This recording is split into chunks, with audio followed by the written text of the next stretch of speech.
Washington, the Republican-controlled U.S. House of Representatives approved President Donald Trump's all-important tax code revamp on Tuesday, December 19, but a late and embarrassing rules snag will force the chamber to vote on the package once more.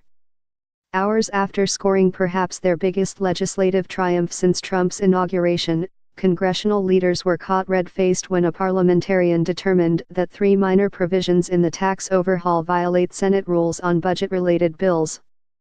The Senate, which like the House is controlled by Republicans, was still expected to vote on and pass the bill later Tuesday, but will now do so with the offending provisions stripped out.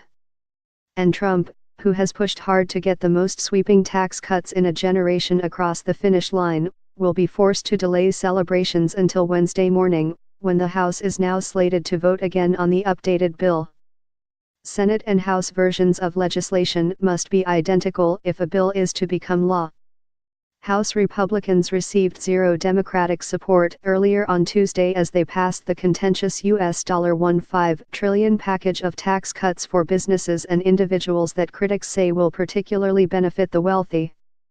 12 House Republicans joined all Democrats in opposition, as Speaker Paul Ryan emphatically declared the bill passed by 227 votes to 203, drawing loud cheers and applause from Republicans in the chamber. "Today we are giving the people of this country their money back," Ryan told his colleagues. Trump, who has billed the tax package as a Christmas gift for the country, tweeted his congratulations to Ryan and all other great House Republicans who voted in favor of cutting your taxes. Congratulations to Paul Ryan, Kevin McCarthy, Kevin Brady, Steve Scalise, Kathy McMorris Rodgers and all great House Republicans who voted in favor of cutting your taxes. The procedural snafu only became apparent afterward. Senate Democrats said they demanded that 3 provisions in the bill, including one allowing the use of savings accounts for homeschooling expenses, be stripped out because they violate the Senate's so-called Byrd Rule on forbidding extraneous elements from being included in certain budget bills. Democrats seized on the hiccup as proof that Republicans were rushing to jam the tax cuts through Congress without allowing lawmakers, the public and financial experts to do a deeper dive on the impacts of the bill. In the mad dash to provide tax breaks for their billionaire campaign contributors, our Republican colleagues forgot to comply with the rules of the Senate, Senators Bernie Sanders and Ron Wyden said in a statement.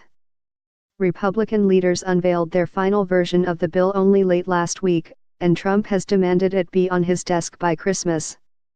Should the Tax Cuts and Jobs Act make it into law, it would be the Republicans' first major legislative victory in the 11 months since Trump's inauguration. The Republican plan is projected to add nearly $1.5 trillion to the national debt over the coming decade, according to the Joint Committee on Taxation. But that figure drops to about $1 trillion when economic growth is accounted for.